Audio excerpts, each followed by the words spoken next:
তাদেরকে চিহ্নিত করে তাদেরকে বয়কট করুন। সময়ের জনপ্রিয় ডিজিটাল প্ল্যাটফর্ম বেঙ্গল টিভিতে আপনাদের স্বাগত। এবং আমাকে দেখছেন দেশবাসী, আপনাদের সবাইকে আসসালামু আলাইকুম। আপনারা জানেন আজকে এনসিপির জুলাই পদযাত্রার যে কর্মসূচির অংশ হিসেবে সারা বাংলাদেশে এই কর্মসূচির অংশ হিসেবে গোপালগঞ্জে আমাদের কেন্দ্রীয় নেতৃবৃন্দরা পদযাত্রার উদ্দেশ্যে রওনা হয়েছিলেন। ইতিমধ্যে রাস্তায় তাদেরকে দেখা গেছে তাদেরকে বিভিন্নভাবে হয়রানি করে, তাদেরকে হামলা করে, তাদেরকে ভয়ভীতি দেখিয়ে এবং যেই গোপালগঞ্জ পৌর মাঠে যে আয়োজন করা হয়েছিল সেই প্যান্ডেল গুলো ভেঙে, যে চেয়ার গুলো ভেঙে তারা বিভিন্নভাবে আমাদের নেতাকর্মীদের উপর হামলা করার অপচেষ্টা করেছে। আমি বলতে চাই, কুকুরও নাকি নিজের গলিতে বাঘের মতো গর্জন দেয়।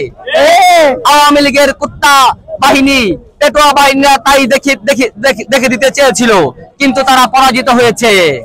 আমাদের বাংলার দামাল ছেলেরা 24-এর গণ অভ্যুত্থান থেকে তৈরি যেই শক্তি আমরা পেয়েছি, বাংলাদেশের জনগণের ছাত্র জনতার কথা বলার যে শক্তি আমরা পেয়েছি, সেই জাতীয় নাগরিক পার্টির নেতৃবৃন্দরা তারা দেখিয়ে দিয়েছে তারা কোনো ভয় ডরকে পাত্তা দেয় না।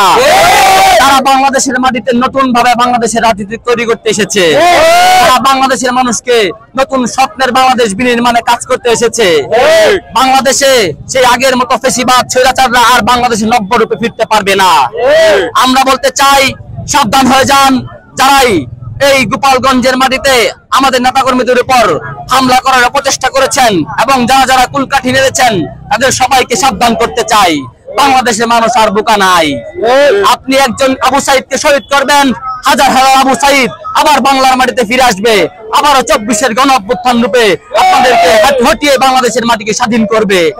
আমরা বলতে চাই, এই আওয়ামী লীগের যেই সন্ত্রাসী বাহিনী, যেই পেটোয়া বাহিনী আমাদের নেতাকর্মীদের উপর হামলা করার চেষ্টা করেছেন, তাদেরকে পুঙ্খানুপুঙ্খভাবে যাচাই করে আইনের আওতায় আনুন এবং বাংলাদেশের মানুষের সামনে তাদেরকে বিচারের ব্যবস্থা করুন।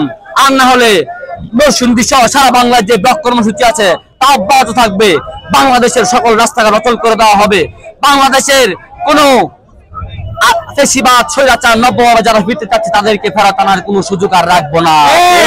আমি বলতে চাই যে বর্তমানে বাংলাদেশের যে পরিস্থিতিতে জাতীয় নাগরিক পার্টি নতুন ভাবে বাংলাদেশকে গড়ার প্রত্যয় নিয়েছে, সাধারণ জনগণ আপনারা সবাই তাদের পাশে থাকুন এবং যারা তাদেরকে প্রতিহত করতে, যারা নব্য ফেসিবাদ কায়েম করতে বাংলাদেশের মানুষকে একটি ঘুরের মধ্যে রাখতে চাচ্ছেন, তাদের প্রতিও সাবধান হয়ে যান। তাদেরকে অতি শীঘ্রই চিহ্নিত করুন কারা কারা দেশের জন্য ষড়যন্ত্র করে লিপ্ত হয়েছে।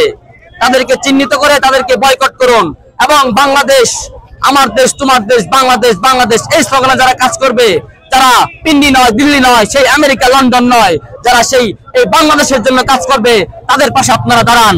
আগামীর বাংলাদেশ গড়ার, স্বপ্নের বাংলাদেশ গড়ার প্রত্যয়ে আপনারাও সামিল হন আর বাংলাদেশকে নব্য ফেসিবাদের হাতে তুলে দিয়েন না।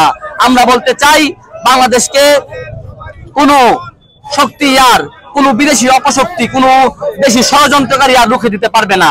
বাংলাদেশ 24-এর গণ অভ্যুত্থান থেকে যে রূপ নিয়ে এগিয়ে যাচ্ছিল তা বিপ্লবে পরিণত করে বাংলাদেশকে সমুন্নত রাষ্ট্র তৈরি করে, বাংলাদেশে আইনের শাসন প্রতিষ্ঠা করে, বিচার ব্যবস্থাকে শক্তিশালী করে বাংলাদেশ একটি নতুন স্বনির্ভর বাংলাদেশ হিসেবে রূপান্তরিত হবে, সেই প্রত্যাশা রাখছি এবং আপনাদের সবাইকে ধন্যবাদ জানাচ্ছি।